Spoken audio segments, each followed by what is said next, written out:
Hello and welcome back to the Andrew Eborn Show. It's a real joy to see you and a joy to welcome what has now become a regular guest. And wonderful to welcome back the Sitting White Bear. How are you, Sitting White Bear? I'm not bad, thank you. How are you today? I'm very well, and we've worked out you're sitting somewhere different, which is always good. What I love is the musical chairs that Sitting White Bear will always win. And I was saying in the break that we did research. I mentioned in a previous episode that the commode bear is in fact the spirit bear, which is the one they talk about in Canada. Is different to the polar bear, because the polar bear gets very angry and very grisly, and they're quite very dangerous actually. But the commode bear is a wonderful spirit, and the reason that it's celebrated in Canada is they believe the pigment is to do with a wonderful spirit and a good spirit in the world. And you were saying that you were named Sitting White Bear because of that good spirit. Yeah. And we were looking last time. We were looking last time at how you got together with your partner, and you specialize in different fields within the spirit world, so to speak. And she deals with the areas of predictions and made predictions about a member of Trump's family passing and losing toilet paper running out was one of her big predictions. Nothing to go on. But we basically said we're trying to balance that between people predicting things and people generating their own outcome through positive thinking. And I think our conclusion was, well, we need to talk to Indigo Phoenix a bit more about that sort of clarity, because it's not really your area of expertise. And so what we said, okay, we'll get Indigo Phoenix on and she'll make a few predictions and we can talk about those in later episodes as well. But what we said we'll do in these episodes is dig into those areas which are your areas of expertise. And we decided that we would start with Reiki. Tell me about Reiki. Yeah. What is it? What does it do? And how can people find out more if they'd like to? So Reiki or Reiki healing, it's pronounced both ways by different people, is a modality of healing which uses the energy of the universe to basically to heal people. The idea behind the Reiki, I mean, there's different versions. There's Usi Fire, and there's Master Usi as well as others as well. And there's Angelic Reiki, Reiki drumming, and they're all basically, I feel, have the same principles. So the idea is behind Reiki healing is originally, the reason it's called Usi is because the first person to develop it was called Master Usi. He, while meditating under a waterfall, basically received this light into his crown chakra, which then attuned him with the universal energy, and he was given the messages how to heal and the symbols to use. So in Reiki, what you do is you use set symbols, which you kind of draw in the air or you kind of imagine in your mind, and you say the names of them. And then what that does is that opens you up to channel the universal energy into your crown chakra and out through the chakra points in your hands, the healing points, to then offer healing to people who need it, basically. So when you get Reiki attuned, that when you are opened up and the symbols are given to you, it's called an attunement process. What happens is you can then share that healing with other people, and there are several different levels. So Reiki level 1 is when you have the basic symbols attuned to yourself, and then you can practice self-healing. So you can do the healing on yourself. And that involves going through the various chakra points in your body, and then sending that healing through. Well, let's do it one stage at a time. I think it is fascinating, and people will understand a bit more. Let's deal with some of those. You talk about chakra points. Let's see what those are. Yeah. You talk about symbols. So let's dig deeper into each of those, so that people listening for the first time, take us through it. What are the chakra points? So there are believed to be over 44,000 chakra points in the body. So all of varying sizes. A few episodes. Is that what you're saying? 44,000. Stop. One. So yeah. So how long have you got? And then these are basically all energy points within the body. Now the main ones that are focused on are just 7. So okay, don't worry, which is much easier to go through. So you have the crown chakra, which is on top of your head. Okay. You have your third eye chakra, which is where your third eye is on your forehead. You have your throat chakra. You have your heart chakra. You have your solar plexus, which is around your belly button. Then you have your sacral, which is just below that, about hands width below that. And then you have your root chakra as well. So what the idea between these are is, sorry? Which is the root? You explain the different part. Which is the root chakra? So the root is just below your groin, basically. So what the root chakra does is that is very physical. That's linked to the physical self, and that keeps you grounded within your physical self. And as you go up to the lower three are more physical, and the top four are more to do with the spiritual self. So the crown chakra is your link to the spirit world and the universal energy. Your third eye is what gives you psychic ability, basically, which is linked to the pineal gland. Then your throat chakra, that's linked with communication. So your ability to see and speak, and also linked to clairaudience, because obviously it's linked to the communication section. And I can't remember what the clairsense is, where you speak. Well, no, that's clairaudience. So it's linked to clairaudience. Your heart chakra is linked to the circulatory system. It's linked to the heart and matters of the heart. Your solar plexus is linked to your digestive system and your ability to digest something or to stomach something. And that's also linked to emotions as well. Your sacral, that is linked to that's linked to your reproductive organs. So that's linked to kind of sexual energy, basically tantric energy, but also linked to motherhood and things like that, because obviously that's where, especially in the woman, where the womb is. And then the root chakra, as I said, is linked to kind of your grounding. So that's what they do. It is believed that these chakra points are energy points within the system, and they connect your soul to your physical self. So when we reincarnate, we keep the same chakra points throughout each lifetime. However, they're like the plug-in ports almost between our soul, our consciousness, and our physical self. So if you imagine our physical self is like a car, you know, when you want to get in it and you go to the shops, that kind of journey is our life, basically. The idea is, if you, for example, grow up in a household or have a relationship where you don't get to speak your mind, or you're silenced a lot, you might then have stagnant energy where you can't freely communicate. So it blocks your throat chakra.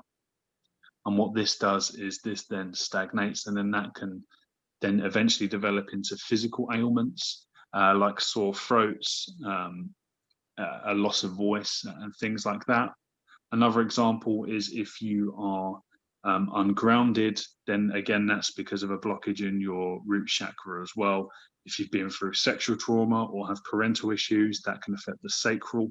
And so the idea is that with the Reiki healing, what you are doing is you are going over those chakra points one at a time, and you're channeling. So it's not like I'm a magical being who has this magical ability to heal the world. I'm just channeling that universal energy to help you and your body's own ability to heal, to unblock your chakra points, get the energy flowing again, and to heal any issues that you may have.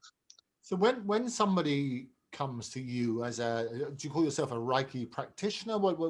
How do you describe yourself? I incorporate, these days I incorporate a few different modalities basically in my treatment. So but yes, if someone wants to book in for healing, then they book in for a Reiki session. Okay. But normally what I'll do is I'll discuss with them, I'll have like a consultation with them about what they believe the issue to be, and then using my intuition, I'll determine what I think is the best course of action, whether it be Reiki or soul retrieval or even hypnotherapy. I'm also trained as hypnotherapist. So we should look. We're going to look at all three of those. So we look at Reiki first of all. So somebody comes. So talk me through the process. Somebody gets your number from somewhere, and we'll make sure people can contact you as appropriate to look at these things. Yeah. Walk me through the process. Somebody picks up the phone. Do you have a conversation with them first, or you get them straight in to see you wherever you are? It varies sometimes, because I do sometimes hire a room in a local shop in Ware, and they book me appointments sometimes. So I don't always get a pre-chat with them beforehand, but I'll make sure that they know to book enough time for the appointment. So an hour normally, so that I can have a little chat with them beforehand. But usually I would sit down with them.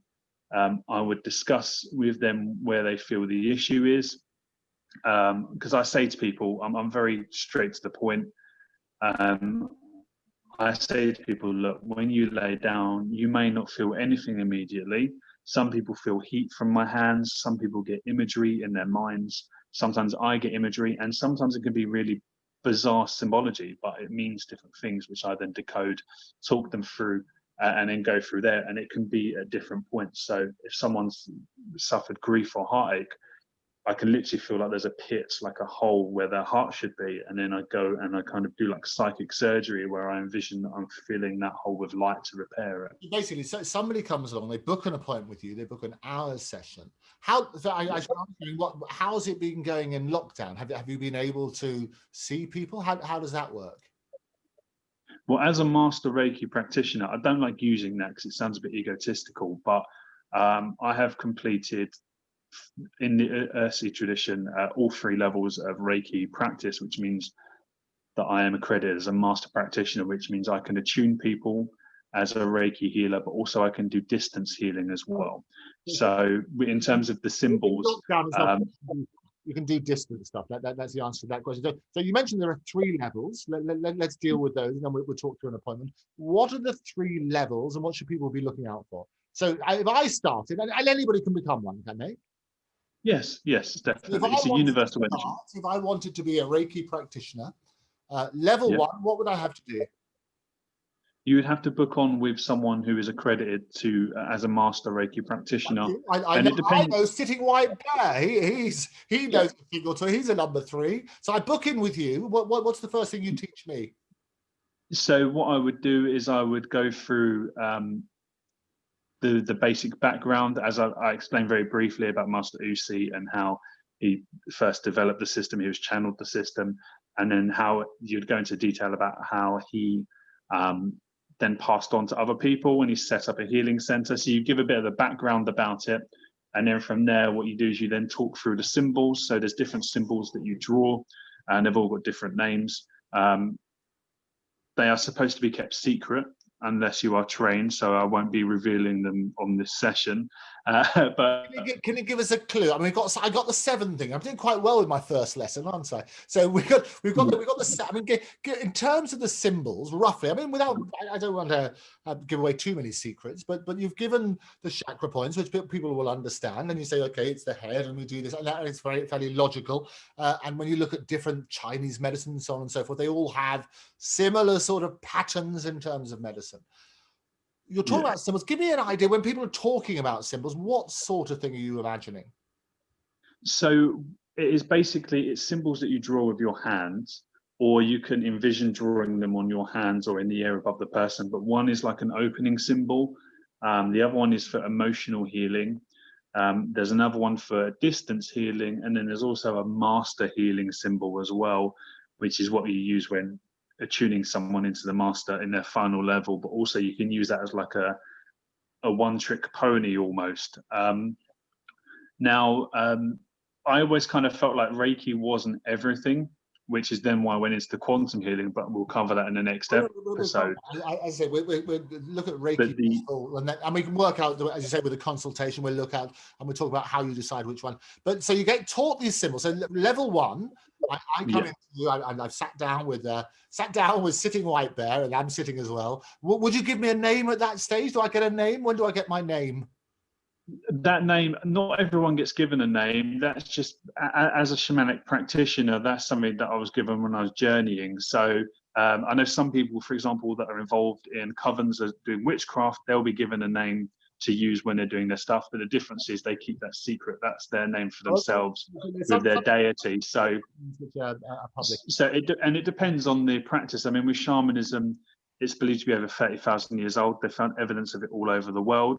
And although there are differences with the Mongolian shamans, the Aboriginals, the Peruvians, the Incas, they all describe the same things just in different ways, which is very interesting. When the fact, obviously 30,000 years ago, these tribes and these people wouldn't have had contact with each other. So, which is very interesting. It's deemed to be the oldest religion basically in the world in that regards, known religion at least. So, for example, the name giving is more from North American shamanism, which is where I started out. But then I've looked into different, like I've looked into the Mongolian, I've looked into the Peruvian, I've looked into Neolithic shamanism, which is the basic original shamanism where you believe that everything is alive. The computer, a rock, an animal, a plant, that chessboard behind you, it all has its own life. And you can kind of communicate with it to get messages, basically. So there are all different practices. And for example, in the Neolithic shamanism, you wouldn't necessarily be given a name if you follow that. Some people follow a Nordic route where they will use the deities of Odin or Thor, or a similar kind of Valkyrie type god or goddess in their works. So, and it's about getting to know that deity that comes to you. Sometimes you choose a deity, sometimes they come to you when you're journeying. And then you develop a relationship with them as you work, basically. So there are a lot of differences with that. So I wouldn't give you a name in the ceremony because it's not for me to do that, if that makes sense. But if you was to go away and journey, different people have different beliefs, basically. So you don't all believe the same thing. That's correct. Yeah, the principles are the same, but the practices are slightly different. So with Reiki, the 3 levels that we talked about, 300 whatever's in that bit of water. Hopefully that's the clean one. Yes. We talked about the 3 levels. So level 1, you're talking to me about the chakra points. I've done my 7 chakra points, and I know that hides thousands of others, and we maybe go into those in further detail. You start to teach me the different symbols, and I learned that. What else do I learn in level 1? So in level 1, it is basically that. It's a basic fundamental understanding. So you get taught how to do the healing on yourself. Okay. You get taught the symbols. And the big part really is the attunement process. That's where you sit there. We play some music, basically. And then what happens is I open up the space. I call in Reiki masters, past, present, and future, and your support guides. So if you work with angels, if you work with spirit guides, if you work with a power animal, we call them in to assist in the ceremony. And then what happens from there is I then basically open you up. I ask you to open yourself up to receive the energy from the universe. And then from there, I then start drawing the symbols and I put them into your different chakra points throughout the ceremony. I've had varying people have different results. Sometimes people feel like a burning. Some people will see, the last person I attuned, they said they opened their eyes at one point because they thought I was shining a torch in their face because they saw a bright white light coming into their face. I wasn't shining a torch in their face, just to compare that. So they literally saw that. But it also depends on where you are on your journey, I think, because when you, some people have a much easier time visualizing than others. And again, what I explain to people when I'm doing these things is you can visualize or you can imagine, because they're pretty much kind of the same thing. You're still using that creative part of your mind to be receptive to it. So that's kind of where that goes in. And different people have said after that they've experienced different things. A lot of people have experienced an increase in their psychic ability afterwards as well, because it's opening up to that universal energy. And where you're unblocking those chakras, particularly your third eye and the crown, you kind of go through all of that and you go and you do that. I always incorporate a healing as well in that session, because I feel like that's a good head start for people, because the idea with the level 1 is you do the level 1 and then you wait at least 28 days during which you are healing yourself regularly before you then get level 2 attuned, because the idea is, although no one can ever fully heal themselves completely, because day-to-day life has its own trials and tribulations, you kind of get yourself into a good place in terms of healing before you can then start to heal others, which is where the level 2 comes in. Sure. So level 1, I mean, is it just one lesson I come along to for one lesson, or there are a series of lessons? It depends on how you want to do it. So for example, if I was to do it online, I would send you little like handouts as such with the information on.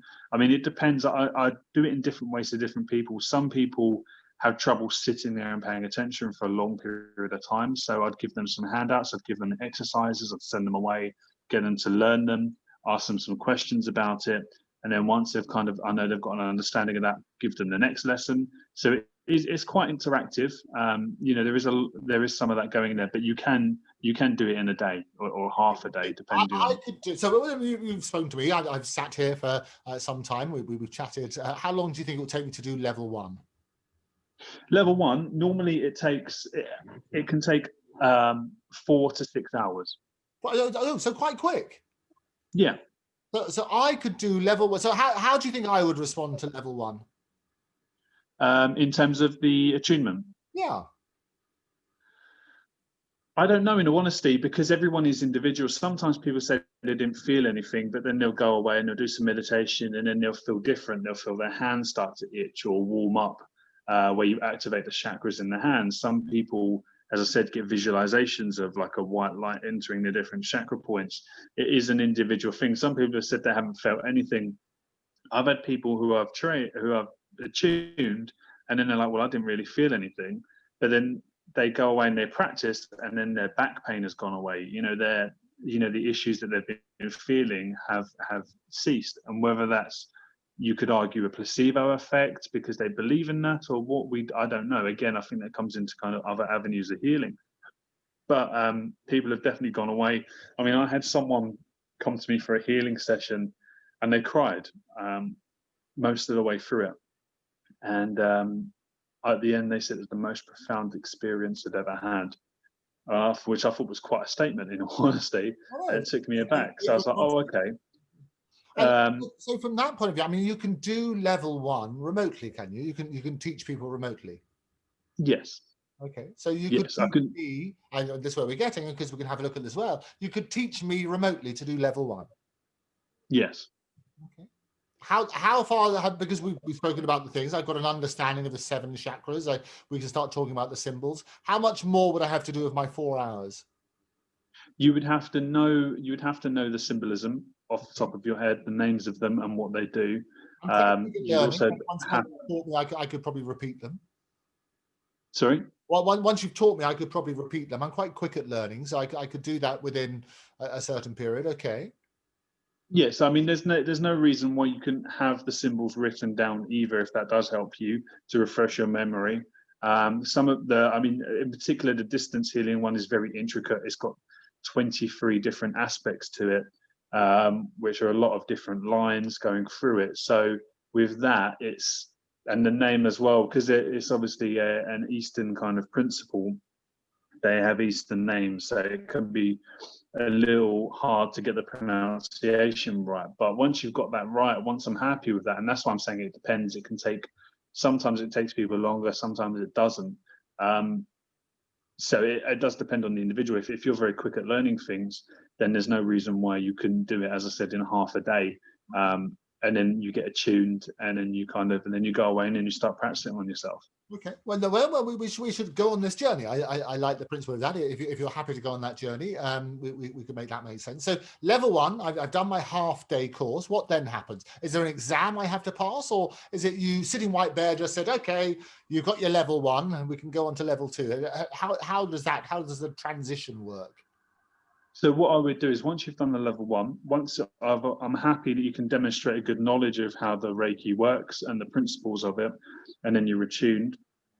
I would normally, what I'd suggest is you keep a diary of the self-healing that you have done. So I would say, okay, so, and it doesn't have to be a protracted thing. You don't have to write reams and reams of things. You could literally put date, time. I sat for this amount of time and I focused on this particular area of myself, and this is how I felt before, and this is how I felt afterwards. And you just kind of do that, kind of, as I said, for at least 28 days. Normally it's best if you wait a bit longer. I mean, some places will take you straight to master immediately, but I don't necessarily think that's great, because it doesn't enable you to get a good grip of the fundamentals of it. So, but then after that 28 days, which is the traditional way it's taught, if you then feel ready, then I can then, if you wanted to, I could then take you through level 2. So level 2 would be a reminder of the level 1 stuff, Okay. plus also the additional symbols, and then again another attunement to attune you to that level 2, to put the symbols within you, and then likewise level 3 is pretty much the similar kind of scenario with that as well.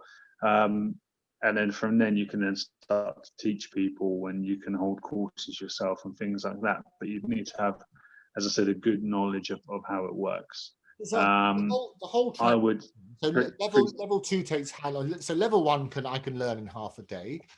Do my 28-day period when I'm healing myself, and we can look a bit more into that sort of stuff. Level 2 takes how long, do you think? Level 2, again, it depends on person to person. It's a recap plus obviously the new symbol, and obviously the first bit takes the longest because it's the principles, the founding principles of Reiki.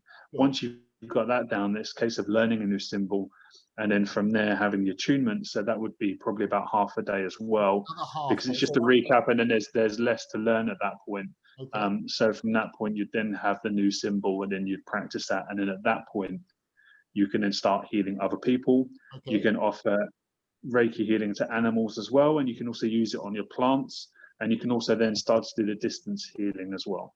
So you can, any animals that people have, you can heal them with the Reiki as well. Yeah. Do they have the same sort of chakra points? In a way, yes, they have the same chakra points, because they are effectively, we are all living creatures, just in a different format, if that makes sense, at a different vibration, which is why we're humans. That's why the rug is the rug. Again, in shamanism, it's believed that even the rug would have a life force to it. Yeah, you said physical objects have if you mentioned the chess set behind me, how would you heal a chess set? What would be wrong with it? Well, that's the thing. You wouldn't necessarily use that on the chess set itself. You would use it on more kind of sentient kind of living things, like people, like animals, and like plants, for example. Sometime, what you can do, for example, is you can then start to charge crystals, for example, with Reiki energy. You can put that in the plant pots. And as I said as well, you can also like cleanse. You can do like a Reiki cleanse of a room as well that you're in, or you can do it at a distance as well. At that point, you are more open to the things you can do. So for example, you can set up a Reiki healing box. So if you get like a small little chest and you charge it with Reiki healing energy, you can then, for example, put people's names in it you want to heal, or little photos of them with their name on the back, and then that will send them healing energy. I've got like an artist mannequin, the little ones that you can pose. Yeah. And I use that if I'm doing distance healing. I'll write the person's name and their date of birth on a piece of paper and put it under there. And then from there, what I'll do is I will then look at the different points on that physical body, and the different chakra points, and send that healing as a representation of that person, almost like a voodoo doll, but used for good rather than bad, I suppose. You can also do things like full moon healing. So you can say to people, I've done it before on my Instagram, I've said to people, I'm going to be doing some Reiki healing tonight.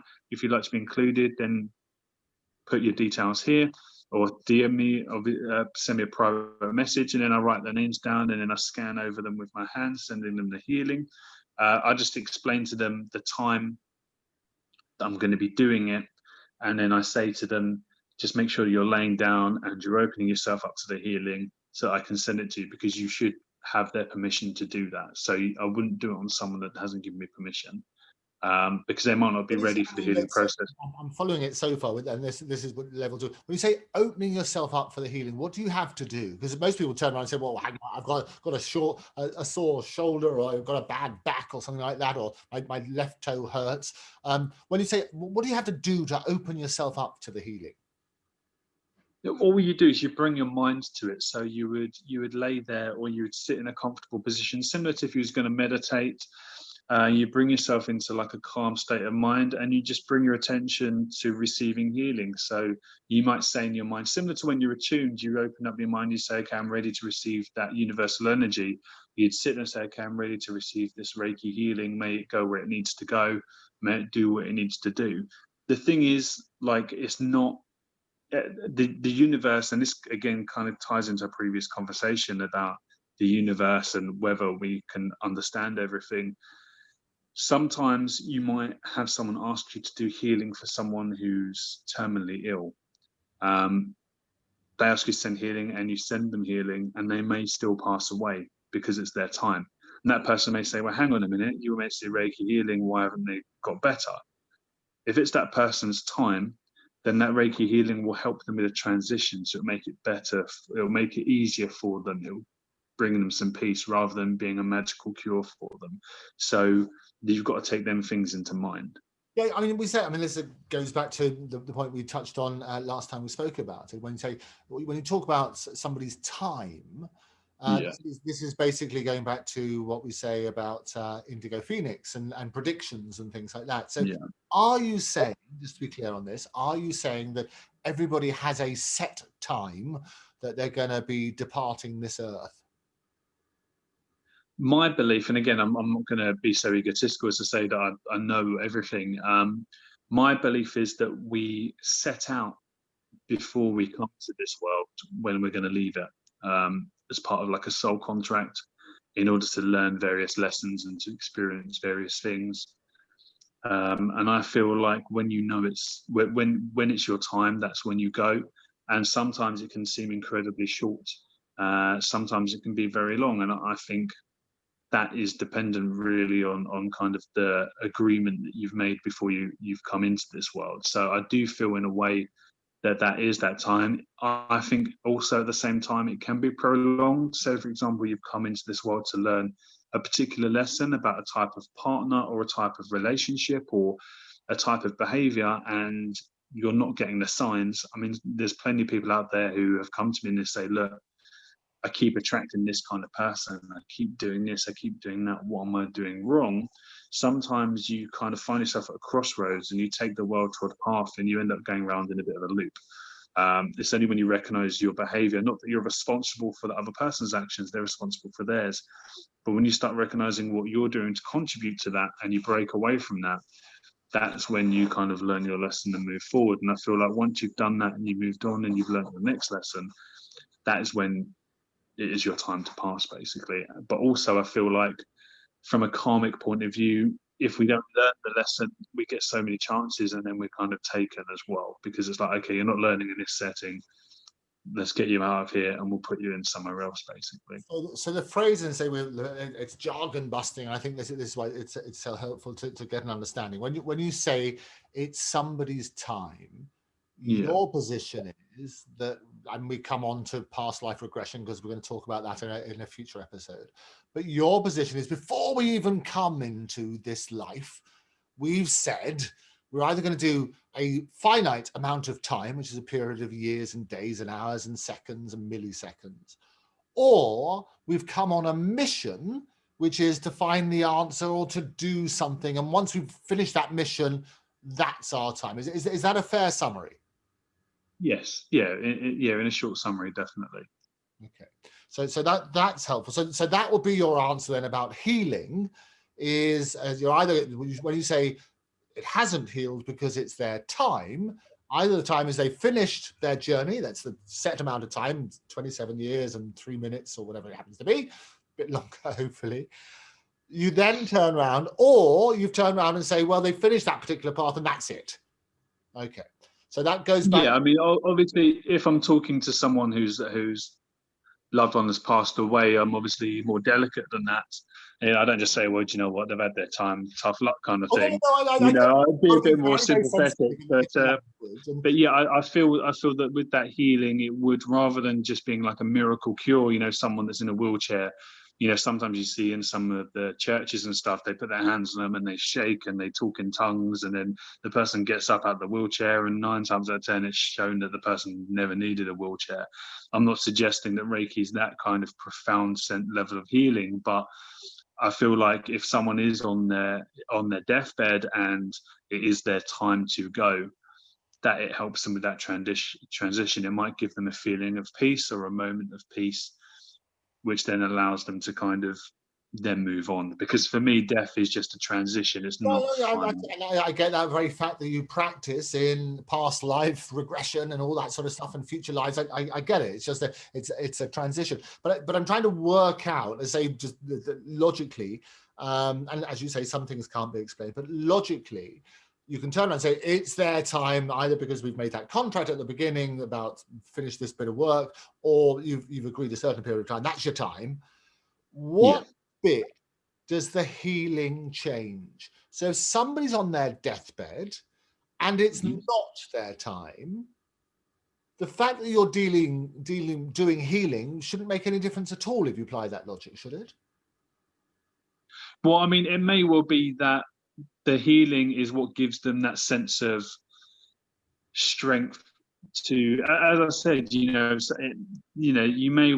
could argue the placebo effect in that case, so, which I'm very open to do. It may well be that that person has such a faith and belief in that healing system that it strengthens them. It may well be that actually, how they heal is, it's a change of mindset, or it may well be that actually they were on the healing path anyway, and that's just kind of coincidence, if that makes sense. So again, that's something I don't think we can fully understand, but I know that I get that, but there is a placebo effect. We understand that, and that's been proven, all sorts of things.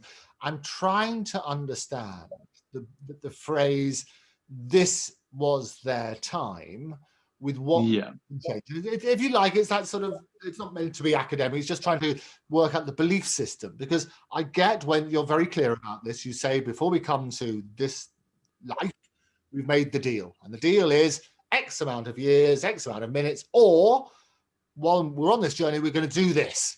And the variable on that, you've also mentioned as your gloss, is that sometimes we can keep trying, but if you don't go, you'll go anyway. Is that's the extra gloss? Yeah. I'm trying to work out, sitting white bear, is what part the healing plays in it, if that bit's predestined. Well, I mean, with that kind of argument, you could argue that the healing is also predestined, if that makes sense, that they were meant to receive that healing to enable them to pass on, to enable them to move forward in their physical life. But it's going back to your example of your leg injury, isn't it? Where that was, as you explained last time, that was a choice. You could have listened to the warning of Indigo Phoenix and not worked so hard, or taken a few days off and listened to the spirit world, but you chose not to, and as a result, you suffered that injury. Now that's a choice, and that's not the same as we've entered into a contract X number of years, or finish this particular task. Yeah. So it's trying to marry those two. You can see the difference. So it's trying to work. Yeah, no, definitely. Which bit is the variable, and what bits can you change? For me, I kind of almost see it like a choose your own kind of ending storybook. Like, I feel like the beginning and the end point are fixed points. But however, based on the choices we make, there's a whole grid system in between those two fixed points that could, that determine the path that we take in life, if that makes sense. So, for example, if you choose, to walk left up an alley instead of taking a shortcut for an alley rather than walking down the main street, which takes 20 minutes longer, by taking that trip down the alley, that might set into course a predestiny where you're robbed at knife point and get injured and pass away. Or it could well be at the same time, by going straight ahead, you get hit by a car or something like that. So it may well be that the manner in which you pass or changes, but if that is your set time, then that is your set time. Yeah. But the choice is. So that's my question then. That your answer to that is, that's the variable bit. You can't change your starting point, and you can't change your end point. But what you can do is the manner in which you reach that end point. Is that what you're saying? That's correct, yeah. Okay. And so healing on that sort of, so we've talked about level 1, which is self-healing, and I can do that in half a day, and we'll go through this journey. I think the best way of questioning everything and understanding is to do it, I think by having that, we have a deeper understanding. Level 2, 28 days, I do whatever healing I can do on myself. 28 days, I come back, knock on your door, and and say, right, ready for level 2, and I do that in half a day. What's the gap between level 2 and level 3? How long do I need to leave? It would be, again, at least 28 days. 28. However, sometimes people feel like they need longer, if that makes sense. So, I mean, for example, with myself, I did the 28 days for the first one. I can't remember how long I left it for the level 2 to level 3, but I left it much longer. And then even then I left it kind of a whole year before I started to then teach other people, because I didn't feel at the beginning that was where I was at. So it's kind of very much your own path, in all honesty, I feel.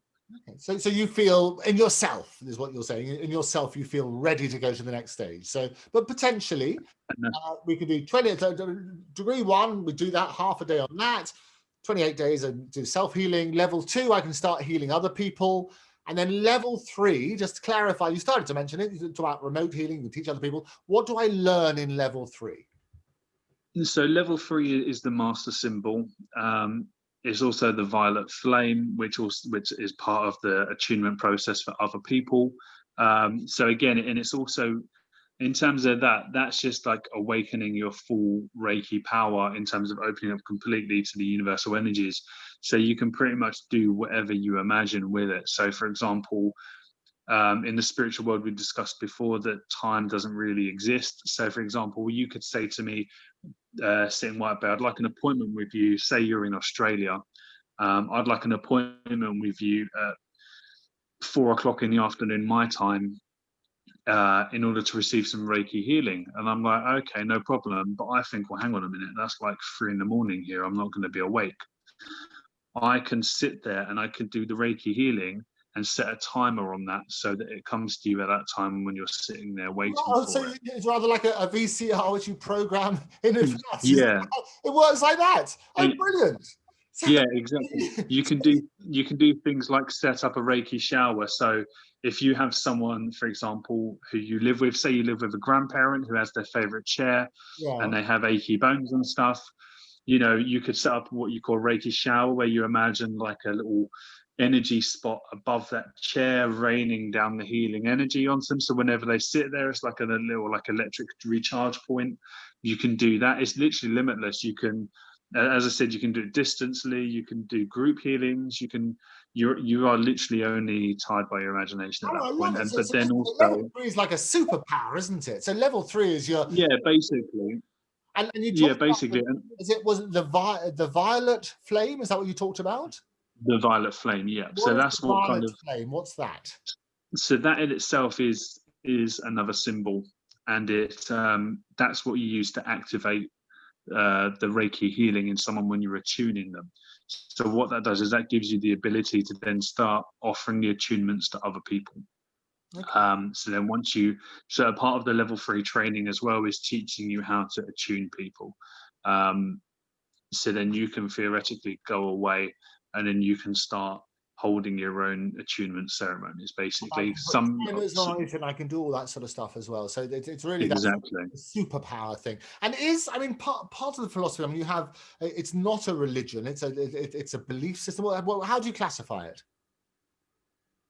I would say it's a belief system, really, in all honesty. It's designed, I mean, nothing in it is leaning towards any particular religion. And it's designed that way in particular because it is universal. So regardless of your religious background or your religious beliefs, anyone can be trained as a Reiki healer and anyone can use that principle, basically. Obviously, some religions may see it as being a false prophet or, being a magic man or forbid it. So depending on kind of what sector of religion you are, your personal beliefs may prevent you from becoming Reiki attuned or receiving Reiki healing, but it is designed so that anyone that wants it can utilize it. So which religions, let's have a look at that then, which religions either don't agree with it or don't believe in it? I mean, there is a difference, isn't there? Yes, it's more the secular religions. For example, the Muslim faith, for example, they see any kind of spiritual work as communicating with jinn, which is their equivalent of demons. So they see it as anything like that.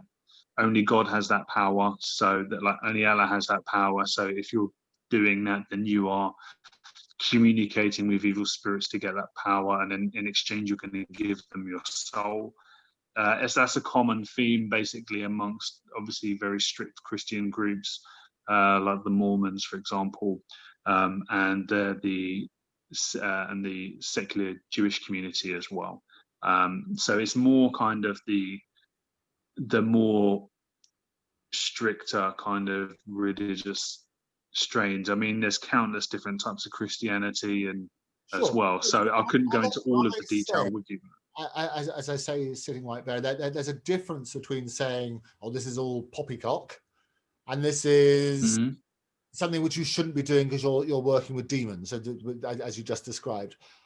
Which of the religions, I mean, talked about some of them, are they saying don't do it because you're messing with demons, or are they saying don't do it because it's poppycock? What are they saying?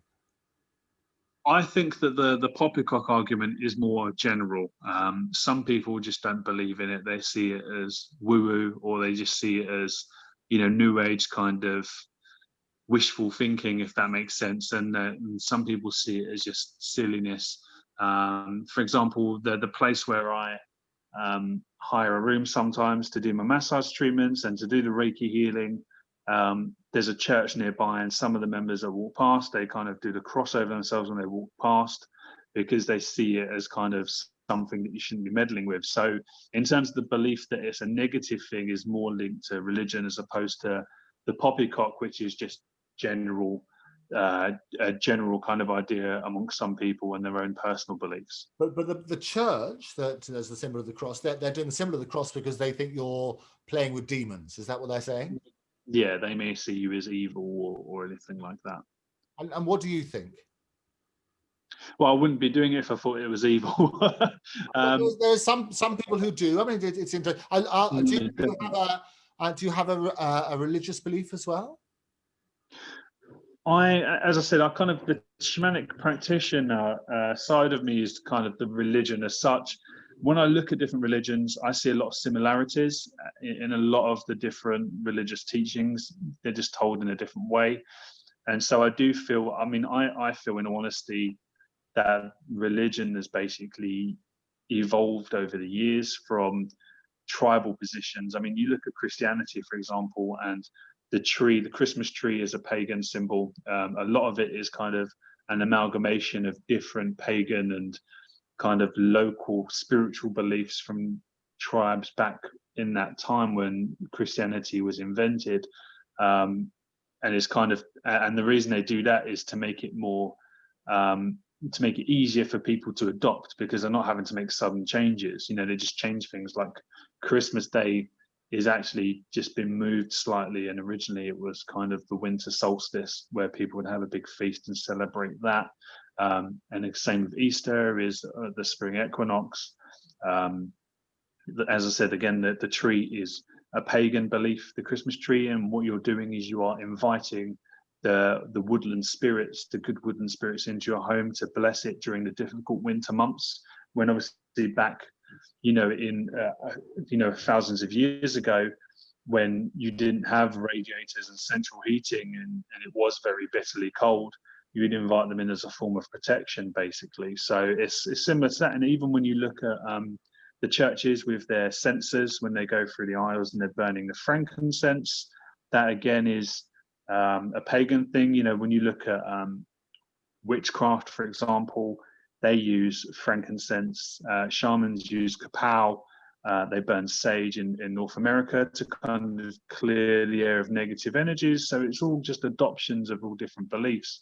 Even the idea of holy water, that was taken from pagan beliefs, where you can make blessed water, it's called, where you get some water, you get some salt, which is meant to sanctify and purify it, and you put that in and you stir it. And as you do so, you call upon spirit or your deities to bless the water and sanctify it and make it safe. So it's the same thing with holy water, where they stand there and they do that. A prayer and a sermon is the same as a spell when you're calling out, when you're calling out to your different deities. Interestingly, there's a study done in America where they got a list of patients in the hospital, and they separated them into two random piles, and they asked a group of people that believed in prayer to pray over one of the piles randomly selected, because they wanted to see what the power of prayer was. So these people every day for a set period of time prayed over these names. They didn't have access to the folder or anything, it was just there, and they prayed over it, and they asked them a speedy recovery, and they wished them well, and they did that for a set period of time. Afterwards, they were told, well, these people, they're actually not in hospital now, they were in hospital 10 years ago. When they then compared the data of those people in that list compared to the other people, the people in the list that were prayed over, even 10 years after, all had speedier recoveries, all survived near-death experiences, or had these experiences where they shouldn't have recovered in the time that they did, or they made recoveries that ordinarily people wouldn't, which was obviously very fascinating. Which again kind of brings us back to kind of the perception of time and our perception of time in the physical world as opposed to the spiritual world. So that's kind of an argument for the power of prayer and belief. Yeah, and I think what's helpful sitting right there is to dig down into all of those and to look at the things. I mean, as I say, I try to always keep an open mind, always try and put the balanced view and so on and so forth, because it's only by doing that with evidence-based analysis that people can form their own opinions, and that's what we want to try and do here. But to deal with the religion and the Reiki conflicts sometimes, do you have people who are, let's say, religious, who are also Reiki practitioners? I'll be honest, that's not a question I ask people when I'm attuning them, or even... Do you know some people who might be, I'd say they're Christian, but also Reiki practitioners? I know something you don't ask, but do you know of some? I don't know of anyone personally. Off the top of my head, I don't know anyone personally that is. But I know that a lot of people have what you would regard to be Christian values in terms of helping their neighbor and, casting the other cheek and things like that. So again, there are similarities there, but I don't know anyone specifically that is a regular churchgoer that is also a Reiki practitioner. But it wouldn't surprise me if there are some people out there, because as I said, there are some sectors of, saying that actually, there's, I did some work at Cheshunt Community Church, the Spiritualist Church in Cheshunt in Hertfordshire. They had a mediumship night, and that's a church based around that. They're linked to the SNP, which is a Spiritualist National Program, I think it stands for. I bet they get a lot of the posts for Nicola Sturgeon as well, don't they, the SNP? Sorry, it's the SNC. Yeah, sorry, that's something different, isn't it? You say that the SNP, I think Nicola would be delighted. Sorry, I mean the SNC, the Spiritualist Nationalist Church. Right. Sorry, that was my mistake. So I went and did a mediumship event there, which is very interesting. I sat with a table of 7 people and sat with them one at a time and gave some mediumship. And then at the end, the organizer asked, because he'd been speaking about the Reiki healing and stuff, and they asked if I was SNC registered. When I looked into that, it was quite interesting because it looked pretty much the same as Reiki, but with an SNC label on it.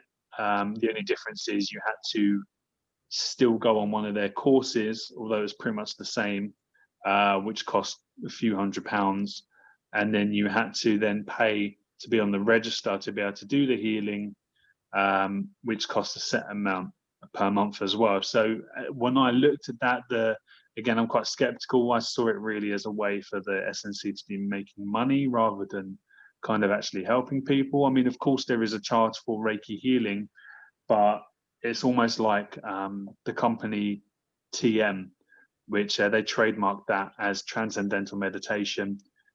They don't own transcendental meditation, but that's basically when you sit and meditate, rather than just sitting in silence trying to clear your mind, you focus on a 3-word syllable like Shanti Om, and you just repeat that over and over again. And that gets you into a trance-like state in terms of meditation. And that's good for people that struggle to clear their mind because it gives you something to focus on. This company, they went to the East, they found that they were doing that. They then brought it over to America. They trademarked the name Transcendental Meditation. And then you pay them £2,000 and they will say to you, okay, what's your name? what's your date of birth, what's your star sign, and then what they'll do is they've got a list of different 3-word syllables that they choose at random, and they'll say to you, okay, based on what you told me, looking at your star chart, I'm going to go with you for Shangri On. So you have to go away and you have to do that basically, and you sit there and you go Shangri Om, Shangri Om, Shangri Om, until you get into that state. Now, the word that they're given doesn't always work with everyone. For example, if you had Shanti Om, you might associate that with a shanty town. So then that gets you thinking about shanty town rather than clearing your mind and focusing on the syllable. So then they say, no worries, we're here for you. You ring them up and they say, oh, it's not working. Okay, let me just see if I can divine another meaning for you. They would then pick another one off the list, and they'll charge you £240 for the pleasure. I did a post recently on Facebook teaching people how to do that, because I think meditation is a right that everyone has and everyone should have and shouldn't be charged for it. And you can Google transcendental meditation mantras, and there's a website I can't think of what it is off the top of my head, where there's just a whole list of 3-worded syllables that you can use for that practice. So in that vein, I felt like they were doing a similar thing with the healing process, kind of turning it into like a money-making thing. Now, obviously, a lot of Reiki practitioners do charge because a lot of people, they don't work full-time, they dedicate their time full-time to healing, and obviously they then have to, be able to feed themselves and provide for themselves. So there is generally a charge for the attunements and for the lessons and for the healing practices. Different people charge different things. But I know also with that, there is a percentage that people do for free. I will offer people free, or say, for example, someone comes to me and they need healing and they do something else. I might offer an exchange with them where, for example, I know someone that makes aromatherapy blends, and I've exchanged healing with them for a little aromatherapy oil that they've made for me. So, there's different ways of handling that. Bartering system. I always say that a fee is a fair exchange of energy. Exactly. And it could be anything. It could be money, or it can be, an exchange of time or skills or anything else like that. We should, if you're happy, if you put it on Facebook beforehand about teaching people how to meditate. We'll do a very quick episode on that in the next episode. I very much enjoyed the introduction to Reiki. We'll dig deeper into that, because I think so technically before the end of the year, we're recording this in October, I could be a Reiki master. Just about, yeah. Just about. If I work, yeah, I think so. Money, well, we will dig into that. But coming up in the next episode, we're going to give people as a little bonus, but a short episode, but teaching people, as you say, this will be your gift to them. Teaching people how to meditate. Do watch the next episode. But for now, Sitting White Bear, thank you very much again for being my guest. No worries. Thank you.